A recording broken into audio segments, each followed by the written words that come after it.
आज हम world environment day पे यहाँ इसीलिए जमा हुए हैं क्योंकि हमें एक बहुत ही इम्पॉर्टेंट इशू जो है उस्मान सागर हिमायत सागर की प्रोटेक्शन के बारे में सबको अवेयरनेस स्प्रेड करनी थी। तो हम जानते हैं कि काफ़ी सालों से उस्मान सागर और हिमायत सागर का जो कैचमेंट एरिया है वो जियो 111 के कारण प्रोटेक्टेड था और अभी गवर्नमेंट ने एक नया जियो 69 इशू किया है जिसमें वो जो कैचमेंट में प्रोटेक्शन था उसमें construction of buildings, any type of industry, hotels, hazardous industry सब कुछ अलाउ कर रहे हैं। वो बोलते हैं कि वो पूरी कोशिश करेंगे कि लेक्स को प्रोटेक्ट करने, लेकिन जब ये सब होगा ये कैसे प्रोटेक्शन होगा हम नहीं जानते। इसकी हिस्ट्री 100 इयर्स की हिस्ट्री है जी। तो जब 1996 में तो ये जियो आया, लेकिन वो जिस चीज़ के लिए आया यानी उस्मान सागर हिमायत सागर जो कि रिजर्वायर अब डैम है वो एक्चुअली क्या है, इसकी ओरिजिन क्या है उस पर जानना चाहिए कि जियो 111 आया क्यों। 1908 की फ्लड्स के बाद जब निज़ाम तय कर लिए थे कि अपनी आवाम पे हैदराबाद शहर पे फिर कभी फ्लड्स नहीं आना, उस दौरान जब वो उनकी ऐलान हुई उनकी जो इरादे की, तब ब्रिटिश से हिस्टोरियंस कहते हैं कि दो ब्रिटिश गवर्नमेंट ने दो बार इनके पास इंजीनियर्स भेजे तो इन्होंने रिजेक्ट किए और उसके बाद जब तीसरे बार जब सर विश्वेश्वरैया की बात आई तो उन्होंने फ़ौरन कबूल कर दिए और वो दीवान ऑफ मैसूर होते हुए भी यहाँ पर आके पूरी यहाँ की खिदमत करते हुए वो पूरी उनकी वो जो तालमेल देखिए, क्योंकि दोनों के दोनों आवाम के हित में बात करने वाले थे और दोनों के दोनों हाई इंटीग्रिटी की क्वालिटी वर्क चाहते थे। तो और दोनों के दोनों विजनर्स थे, यानी 100 साल के आगे भी आज भी उस डैम के ऊपर लोग सोच रहे कि वो रहना चाहिए। उनकी विजन कितनी बड़ी थी। कई चीज़ें हैं जैसे जियो 111 को 5 एक्सपर्ट कमेटी रिपोर्ट्स ने बैक किया है, जैसे इसीलिए वो इतने सालों तक था। अभी जो उसको अचानक से जियो 69 ऑलमोस्ट कॉम्प्रोमाइज़ करके ऑलमोस्ट नई के बराबर कर देता है, उसका बेसिस क्या है हमको समझ नहीं आ रहा है क्योंकि कोई रिपोर्ट नहीं है, कुछ भी हमारे सामने नहीं है। सिर्फ हमको बोला जा रहा है कि वो सिर्फ पानी के लिए था, जबकि क्लियरली डॉक्यूमेंट्स है जो प्रूव करते हैं कि उसका फर्स्ट पर्पस था फ्लड कंट्रोल। और हम सब जानते हैं कि फ्लड कंट्रोल आज के डेट में बहुत ही पुशिंग, बहुत ही प्रेसिंग इशू है हमारे लिए। ज़्यादा दूर नहीं, 2021 में ही हमारा सिटी फ्लड से काफ़ी बुरी तरह अफेक्ट हुआ था और हम सबको इस बारे में सोचना चाहिए। तो हमारे साथ सिटीजन्स फॉर हैदराबाद और फ्राइडेज फॉर फ्यूचर हैदराबाद के वॉलंटियर्स हैं यहाँ पे जो ये इवेंट ऑर्गेनाइज करने में आज पूरा काम करे।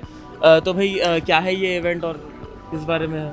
तो बेसिकली हम लोग जो ये इवेंट ऑर्गेनाइज करे थे, ये जियो 111 को जो रिडैक्ट करने वाली थी गवर्नमेंट उसके अगेंस्ट और कर दी, बल्कि उसके अगेंस्ट हम लोग ये मूवमेंट निकाले। रीज़न बीइंग कि आप जैसा यहाँ पे देखे होंगे रिसेंटली जो अक्टूबर 2020 में फ्लड्स आए थे, हद से ज़्यादा तबाही मची थी हैदराबाद में और लोग इमेजिन नहीं कर सकते अनदर क्या बोलते problem something like that which comes up and takes so many lives away और इतनी सारी प्रॉब्लम्स लोगों के लिए। तो जियो 111 जो है ना, ये जो एनक्रोचमेंट्स हैं बेसिकली कॉन्क्रीटाइजेशन बोलते हैं उसको, तो जो लेक्स हैं हमारी उस्मान सागर और दूसरी हिमायत सागर, वो दोनों लेक्स का जो है ना कॉन्क्रीटाइजेशन, ये चीज़ क्या बोलना चाहिए, अलाउ करता। एनवायरनमेंट का मैसअप होना इतनी बड़ी प्रॉब्लम क्यों है? वेल आप जैसे देख रहे होंगे साल दर साल न्यूज़ आ रही है कि हर साल उस सेंचुरी का हॉटेस्ट ईयर बन रहा है। इस बार भी आपने देखा होगा कि कुछ एक आध महीना पहले दिल्ली 49 डिग्रीज चले गया है और रिकॉर्ड हीट वेव्स हो रही है। और आपने ये भी सुना होगा कि साल दर साल हिंदुस्तान के कुछ इलाकों में फ्लडिंग हो रही है। तो इसे कहते हैं climate change and global warming की ये अलामात हैं। और climate change and global warming green house gases को रिलीज़ करने से होती है। और मेजरली जब हम इलेक्ट्रिसिटी बनाने के लिए कोयला जलाते हैं, पेट्रोल, डीजल, गैस, ऑयल का इस्तेमाल करते हैं, तो ये सभी चीज़ें फ़िज़ा में ग्रीन हाउस गैसेस छोड़ती है। तो अब ये हो गया, जैसे IPCC की एक रिपोर्ट बता रही थी, हमारे पास इंसानियत, ह्यूमैनिटी के पास मुश्किल से 8 या 9 साल हैं हमारे प्लैनेट को बचाने के लिए, हमारे अर्थ को बचाने के लिए। अगर किसी को लोकल्स हैदराबाद में से अपने स्टूडेंट्स हैं, नौजवान हैं, उनको आपके साथ वॉलंटियर करना है, आपका ग्रुप ज्वाइन करना है, तो कैसा करना? ये अभी हम लोगों का सेव आवर सागर्स मूवमेंट है।